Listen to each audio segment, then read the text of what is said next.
नमस्कार। आज हम ईरान और इज़राइल के बीच जो ये तनाव बढ़ रहा है उस पर बात कर रहे हैं। हमारे पास एक विश्लेषण है, ईरान इज़राइल युद्ध विनाशकारी परिणाम।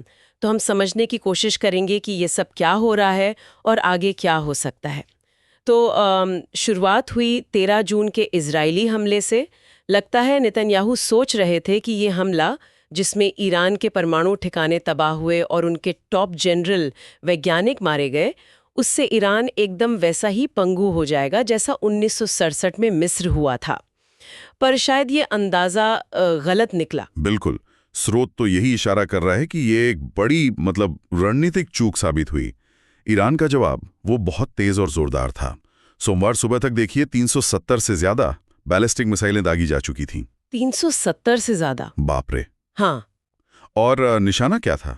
हाइफा की तेल रिफाइनरी, तेल अवीव के पास रेहोवोट में एक रिसर्च इंस्टीट्यूट, और यहां तक कि आम लोगों के इलाके भी। नतीजा ये हुआ कि कम से कम 24 इजरायली मारे गए और 500 से ज्यादा घायल हुए। तो मतलब वो जो शुरुआती सोच थी कि ईरान कमजोर पड़ जाएगा, वैसा तो हुआ नहीं, उल्टा मामला और बिगड़ गया। तो अब इजराइल क्या कर रहा है? यही यही इस विश्लेषण का एक अहम पॉइंट है। देखिए, इसराइल ने हवा में तो बेशक पड़त बना ली, वो तो है, लेकिन वो ईरान का जो फैला हुआ परमाणु कार्यक्रम है ना, उसे पूरी तरह से खत्म नहीं कर पाया। तो अब इसराइल क्या कर रहा है? वो लगातार ईरान की मिलिट्री और इंटेलिजेंस लीडरशिप को निशाना बना रहा है। अच्छा। शायद उन्हें उम्मीद है कि इससे वहां हुकूमत बदल जाएगी। नेतन्याहू ने रविवार को इशारा भी किया था कि निजाम बदलना इस हमले का एक नतीजा हो सकता है। लेकिन ये निजाम बदलने वाली बात क्या ये काम कर रही है?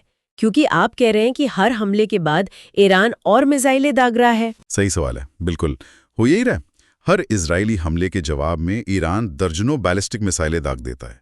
तो एक तरफ इजराइल है जो अपना दबदबा बनाना चाहता है, और दूसरी तरफ ईरान है जो जवाबी कार्रवाई करके दिखा रहा है कि देखो हम पीछे नहीं हटेंगे। ये एक खतरनाक चक्कर बन गया है जो लगातार बढ़ता ही जा रहा है। और इस सब के बीच डिप्लोमेसी कूटनीति का क्या? आपने शुरू में जिक्र किया था कि यह हमला परमाणु वार्ता से ठीक पहले हुआ। हाँ, और ये भी एक चिंता की बात है बहुत बड़ी। ये हमला अमेरिका और ईरान के बीच परमाणु बातचीत का छठा दौर शुरू होने वाला था, ठीक उससे पहले हुआ। तो इससे क्या हुआ कि डिप्लोमेसी से, बातचीत से इस मसले को हल करने की जो उम्मीदें थीं वो लगभग खत्म हो गई हैं। और इससे फिर इजराइल के असल मकसद पर भी सवाल उठता है कि अगर परमाणु कार्यक्रम पूरी तरह नष्ट नहीं हो रहा तो क्या लक्ष्य सिर्फ ईरान में सत्ता बदलना ही है? और अमेरिका का क्या रोल है इसमें? राष्ट्रपति ट्रंप क्या कह रहे हैं? हाँ, अमेरिका की भूमिका तो बहुत अहम है इसमें। राष्ट्रपति ट्रंप कह तो रहे हैं कि वो अब भी ईरान के साथ डील करने को तैयार हैं, लेकिन उनकी एक बड़ी शर्त है कि ईरान अपना परमाणु संवर्धन एनरिचमेंट प्रोग्राम वो पूरी तरह बंद कर दे। और ईरान इसके लिए तैयार नहीं है? बिल्कुल नहीं लगता। ईरानी लीडरशिप इसके लिए तैयार नहीं दिखती। तो ये जो एक गतिरोध बना हुआ है ना, ये इस लड़ाई को और भी ज्यादा खतरनाक बना रहा है। और अगर ये लड़ाई लंबी खिंचती है, जैसा कि स्रोत में अंदेशा है, तो क्या अमेरिका के इसमें शामिल होने का भी डर है? ये खतरा वाकई बहुत बड़ा है। जरा सोचिए, अगर ईरान जवाबी कार्रवाई में फारस की खाड़ी में अमेरिकी ठिकानों पर हमला कर दे, हाँ, या हॉर्मुज़ जट अमरुमद, जो दुनिया की तेल सप्लाई के लिए कितना जरूरी रास्ता है, उसे बंद कर दे, या पर ओमान की खाड़ी में तेल टैंकरों को निशाना बनाने लगे, तो फिर सुरक्षा के लिहाज से और आर्थिक तौर पर आप सोच सकती हैं कितनी बड़ी तबाही मच सकती है। तो कुल मिलाकर जो ये विश्लेषण बता रहा है, तस्वीर काफी गंभीर है। एक संघर्ष जो बढ़ रहा है, जिसके नतीजे विनाशकारी हो सकते हैं, और बातचीत के रास्ते लगभग बंद हैं। बिल्कुल। इसीलिए स्रोत फौरन युद्ध विराम की जरूरत पर जोर दे रहा है, और साथ ही ये भी कह रहा है कि दुनिया की बड़ी ताकतों को, खासकर अमेरिका और रूस को, अब आगे आना चाहिए। उनको मध्यस्थता करनी चाहिए, शांति कायम करने में ज्यादा एक्टिव रोल निभाना चाहिए।